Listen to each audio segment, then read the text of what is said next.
Good morning friends, मैं हूं आपका दोस्त कोच पेटो चैटर्जी और आप देख रहे हैं सीबीएसई क्रैक।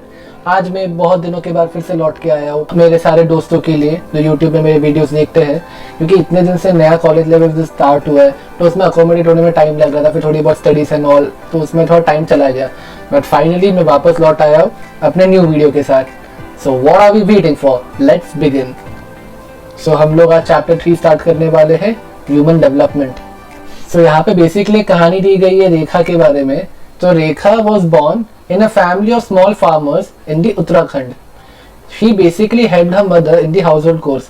और जब तक वो अपने मदर को हाउस होल्ड चोर्स के साथ हेल्प करती थी, तब तक उसके भाई कॉलेज में, स्कूल में, मतलब स्कूल जाके एक तरह से एजुकेशन अटेन करते थे, और इसी कारण उसे कभी एजुकेशन मिली ही नहीं।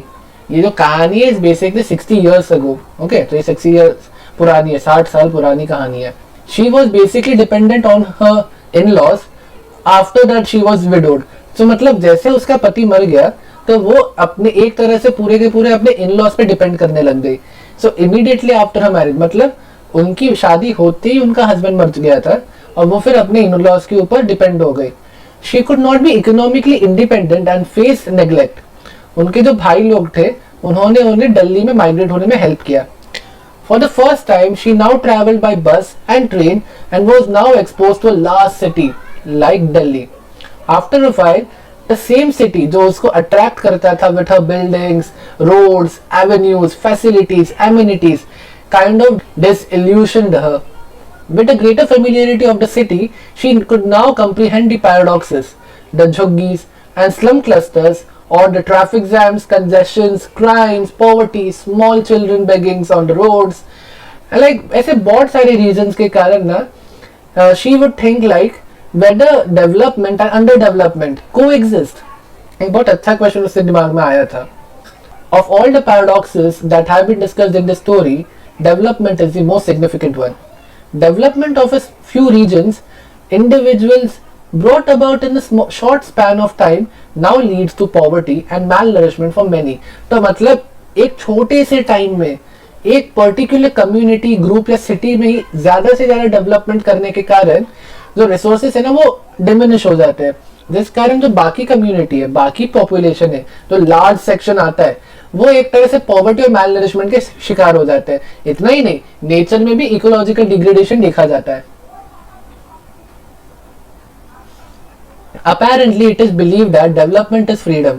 जैसा हम लोग मानते हैं कि डेवलपमेंट ही फ्रीडम है, which is often associated with modernization, leisure, comfort and affluence. In the present context, computerization, industrialization, efficient transport and communication networks, large education system, advanced and modern medical facilities, safety and security of the individuals, इतने सारे चीजें are now the symbol of development. तो अगर आपका development है तो आप अपने डेवलपमेंट को जज कर सकते हो by creating a check box, और ये सभी को एक पॉइंट पे नोट कर दीजिए। उसके बाद आप ऐसे चेक करते रहे कि हाँ, आपकी कम्युनिटी, आपके सिटी में ये सब चीजें होती है, कंप्यूटराइजेशन है, इंडस्ट्रियलाइजेशन है, efficient transport and communication system है। इसका मतलब आप एक तरह से हाईली डेवलप्ड सोसाइटी में आते हो, या फिर आप मीडियम डेवलप्ड सोसाइटी में, या फिर आपकी सोसाइटी डेवलप्ड ही नहीं है। Every individual community or government measures its performance or levels of development in relation to the availability and access to some of these things. तो ये मैंने आपको बोला ना कि इन्हीं चीजों की तरफ जो एक्सेस होता है, मतलब इनके ऊपर कितना लोगों को हक है, कौन कितना इसको यूज कर पा रहा है, उसी से लोग या फिर गवर्नमेंट या फिर सिटीज अपना डेवलपमेंट रूटीन को चेक पे रखते हैं। But this may be partial and one-sided view of development. And this view of development is usually called the Western or Eurocentric view of development. For a post-colonial country like India, colonialization, marginalization, social discrimination and regional disparity, etc. show the other face of development. अगर आप development को सिर्फ एक bed of roses समझते हो तो आप गलत हो। हर सिक्के के दो पहलू होते हैं। अगर एक पहलू आपको चमकदार इंडस्ट्रियलाइजेशन, फिर कैपिटलिज्म और एक ओपन मार्केट का चेहरा दिखाता है, तो उसी तरह डेवलपमेंट का दूसरा सिरा ये भी है, marginalisation, social discrimination, regional disparity etcetera. Thus for India, development is a mixed bag of opportunities. अब किसके हाथ में डेवलपमेंट आएगा और किसके हाथ में मिस अपॉर्चुनिटीज आएगी किसी को नहीं पता। As well as neglect and deprivations. There are a few areas like the metropolitan centers and other developed enclaves that have all the modern facilities available to a small section of its population. तो मतलब मुंबई, कोलकाता, दिल्ली, बैंगलोर, चेन्नई, यहाँ पे आप देख सकते हो कि जो डेवलपमेंट है या तो पूरे शहर को होता है या फिर बहुत एक छोटे से कम्युनिटी में सब अंबानी बन के बैठे हैं। तो जब एक मतलब आप बोल रहे हो कि मुंबई में अंबानी रहते हैं तो सॉर्ट ऑफ हमारे इंडिया के सबसे रिचेस्ट पर्सन हो गए, तो फिर आप क्या कहना चाहते हो कि मुंबई में गरीब लोग नहीं रहते, मुंबई में सभी डेवलप्ड है? नहीं, गलत सोच रहे हो आप। वहां पे एक छोटे से कम्युनिटी को बहुत ज्यादा डेवलप कर रहे हैं, जिस कारण लार्जर पॉपुलेशन जो वहां पे है it is in the downtrodden section. At the other extreme of it, there are large rural areas and the slums in the urban areas that do not have basic amenities like potable water, education, health infrastructure to the majority of the population. तो ये सब जो चीजें हमने अभी discuss की, ये वहां के ना मेजोरिटी ऑफ पॉपुलेशन को नहीं दी गई है. The situation is now more alarming than it looks at the distribution of development opportunities among different sections of society. It is now a well established fact कि जो आपकी मेजोरिटी है of scheduled castes, scheduled tribes, landless agricultural laborers, poor farmers, slum dwellers are the most marginalized lot, and the largest segment of female population is the worst sufferers among all. But ये बात भी सच है that the relative as well as the absolute conditions of majority of these marginalized sections have worsened with development happening over the years. मतलब इतने सालों में development तो हो ही रही है, पर ये जो कम्युनिटी हम बात करते हैं मार्जिनलाइज सेक्शंस की, ये दिन ब दिन साल दर साल घटते ही जा रहे हैं, इनका कंडीशन डिमिनिश ही हो जा रहा है.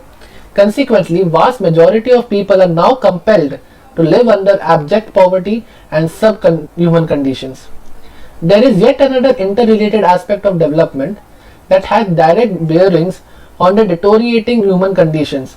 It considerably pertains to the environmental pollution that leads to ecological crisis. तो ये जो environmental pollution है आप सबको पता है कि ecological crisis में lead करता है, जैसे कि air, soil and water pollutions. ये अभी सिर्फ आपके tragedy of commons नहीं रह गए, but these also have threatened the existence, the particular existence of a society. Consequently, the poor are being subjected to three interrelated processes of declining capabilities. पहला वाला क्या है? Social capabilities. ये usually आपके social ties को week करने का या फिर डिस्प्लेस करने की कोशिश होती है. एनवायरमेंटल कैपेबिलिटीज, ये आपकी सेकंड कैपेबिलिटी हो गई. This happens due to pollution. And personal capabilities, ये आपका थर्ड पॉइंट हो गया. This usually happens due to diseases and accidents that are faced by the victim. This in turn has a adverse effect on the quality of life and human development.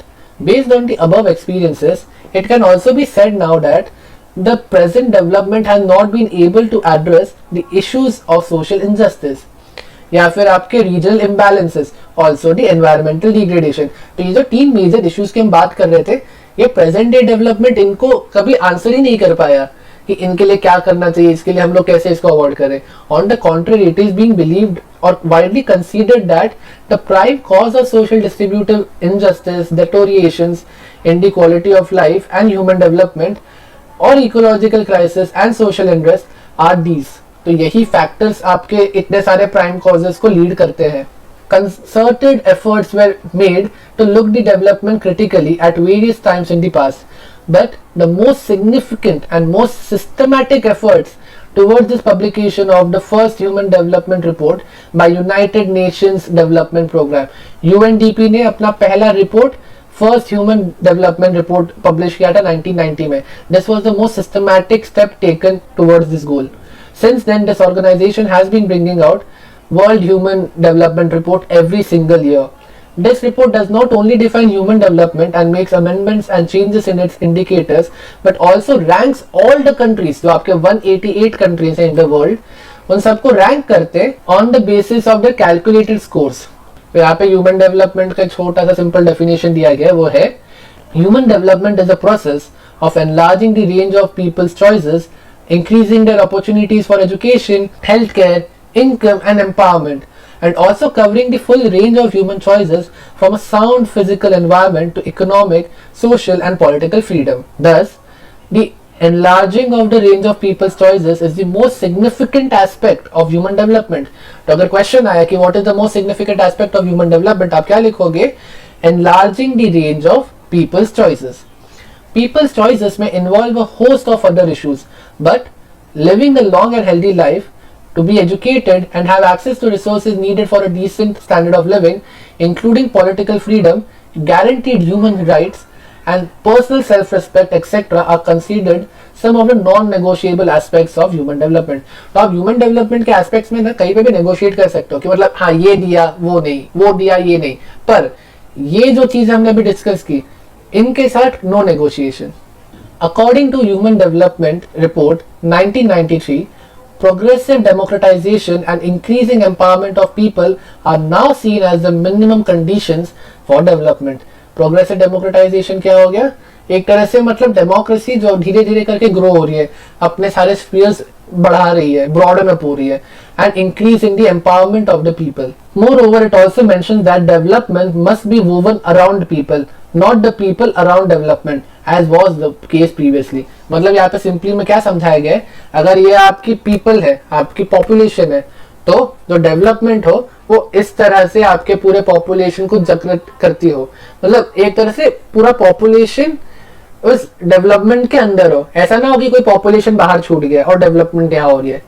But previously ऐसे क्या होता था? Previously होता था कि आपका development होता है इतना और आपकी पॉपुलेशन इसके बाहर रहती है. तो इसके अंदर जो छोटी सी पॉपुलेशन रहती है डेवलप्ड एरिया के अंदर, वो बन जाते Tata, Ambani, etcetera etcetera. Human development in India. India, with a population of over 1.20 billion, is ranked 130th among the 189 countries of the whole world in terms of the Human Development Index. और हमारा HDI का एक जो value है वो कॉम्पोजिटली क्या बैठता है? 0.640. This means India comes under the group of medium human development countries. मतलब जो कंट्रीज ने अपने अंदर एक मीडियम सा ह्यूमन डेवलपमेंट किया है उस ग्रुप के अंदर ही इंडिया आती है. तो यहाँ पे सबके HDI वैल्यूज दिए गए, उनके रैंक्स दिए गए. तो मेरे को लगता है इस टेबल में से आपको दो चीजें याद रखनी चाहिए. एक है इंडिया का रैंक जो है 130 और उसका HDI कॉम्पोजिट वैल्यू क्या है? 0.640. और दूसरा है Norway. Norway is ranked number 1 in human development index और उसका HDI वैल्यू है 0.953. Low scores in the HDI is a matter of serious concern, but some reservations have already been expressed about the approach as well as indicators selected to calculate the index values and ranking of the states and countries. Lack of this sensitivity to historical factors like colonialization, imperialism, neo-imperialism, or the socio-cultural factors like human rights violations, social discrimination on the basis of race, religion, gender, caste, or the social problems like crime, terrorism, war, and political factors like nature of the state, forms of the government, level of empowerment are some of the factors that are very crucial in determining the nature of human development. तो अगर question आया 3 marks का कि what are the factors of determining nature of human development, तो आप किनका नाम लिखोगे? एक हो गया आपका historical factors, दूसरा हो गया आपका socio cultural factors, तीसरा हो गया आपका सोशल प्रॉब्लम्स और चौथा and last is your political factors. These aspects have a special significance in case of India and many other developing countries. Using the indicators selected by the UNDP, Planning Commission of India also has prepared the Human Development Report for India. It used states and union territories as the units of analysis. मतलब जो आपका UNDP अपना असली report बनाता है human development index वाला report, उसमें वो हर कंट्री को कंप्लीट कराता है. और जो हमारा planning commission of India human development report for India निकालता है उसमें हमारे देश के स्टेट्स और यूनियन टेरिटरीज कंप्लीट करते हैं.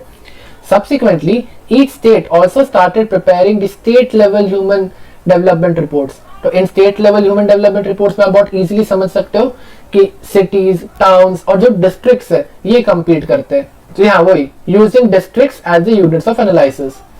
Although the final HDI by the Planning Commission of India has been actually calculated by the 3 indicators as discussed in the book. तो आपका जो प्रीवियस बुक था फंडामेंटल्स ऑफ ह्यूमन ज्योग्राफी उसमें indicators के बारे में डिस्कस किया गया है. Yet this report also discussed about other indicators like economic attainment, social empowerment, social distributive justice, accessibility, hygiene and various welfare measures that are undertaken by the state. Indicators of economic attainments.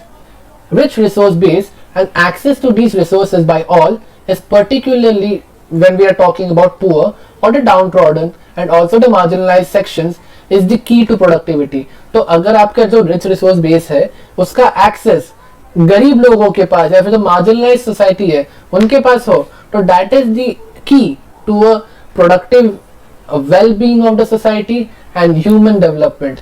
तो आपकी society बहुत ज्यादा productive होगी, वहां पे well being observe होगी और वहां पे एक तरह से ह्यूमन डेवलपमेंट इंडेक्स भी बहुत ज्यादा होगा.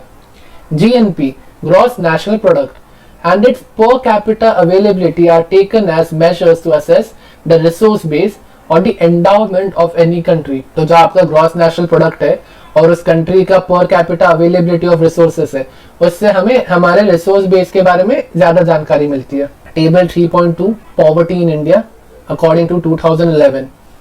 तो यहाँ पे जो मतलब percentage of people below poverty line है वो सबसे ज्यादा छत्तीसगढ़ में है which is 39.93% और सबसे कम अंडमान निकोबार आइलैंड्स में है जो एक्चुअली एक छोटा सा आइलैंड है. तो वहाँ पे वैसे ही पॉपुलेशन कम है. दूसरी बात वो एक जा रहे हैं ना बहुत बड़ा सा एक टूरिस्ट स्पॉट है तो उस कारण वहाँ पे पॉवर्टी इतनी ज्यादा देखी नहीं जाती है. तो it is like only 1% of people are below poverty line और ऑल इंडिया का अगर एवरेज देखे जाए तो people under poverty line is only 21.92%.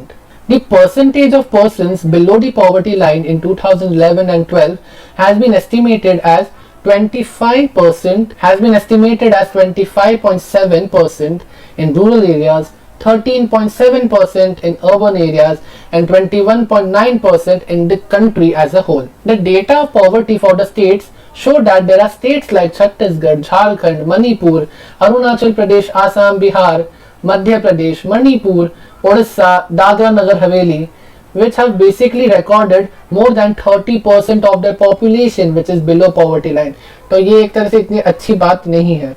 Other states like Gujarat, Haryana, Jammu and Kashmir, Maharashtra, Meghalaya, Nagaland, Rajasthan, Tamil Nadu, Tripura, Uttarakhand and West Bengal have recorded a people's percentage who are below poverty line which is nearly just 10 to 20%, जो एक तरह से थोड़ी राहत की बात है. और the population living in Andhra Pradesh, Delhi, Goa, Himachal Pradesh, Kerala, Sikkim, Punjab, Puducherry and Andaman and Nicobar Islands, Daman and Diu, Lakshadweep are having a population with people who are only 10% living under poverty line. तो people living under poverty line in this states are only 10%, जो एक बहुत बड़ी बात है. तो मतलब लोग कहते हैं कि poverty is a state of deprivation and in absolute terms अगर आप एकदम स्पेसिफिकली वर्ड टू वर्ड जाओ तो it reflects the inability of an individual to satisfy certain basic needs. मतलब हर जरूरत के चीजों की मतलब आप नहीं पूरी कर सकते. आपकी जो बेसिक सी नीड्स है मतलब रोटी, कपड़ा, मकान, ये सभी आप पूरी नहीं कर पाओगे अपनी जरूरतें. For a sustained and healthy also reasonably productive living. The GDP, the gross domestic product of a country does not fully reflect the quality of a life in that country. There are also some factors like housing, access to public transport, air quality and access to drinking water which also determine the standard of living. और जो आपका एक तरह से jobless people का population grow हो रहा है और जो एक रैम्पेंट सी अनएम्प्लॉयमेंट है जो कोरोना के टाइम पे और ज्यादा बढ़ गई are some of the important reasons for higher indices of higher incidences of poverty in India. So thank you. Here we come to the end of this part 1 of this chapter video. अगर आप लोगों को मेरा chapter explanation अच्छा लगे तो please like and subscribe to my channel और मेरे आने वाले वीडियोस को ऐसे ही प्यार और सपोर्ट दिखाते रहिए. अभी तक हमारे चैनल में ऐसे 2 वीडियोस जो 1K व्यूज पार कर गए हैं तो जल्द से जल्द मेरे सब्सक्राइबर्स भी 500 प्लस कर दीजिए. Thank you. Have a nice day. Adios.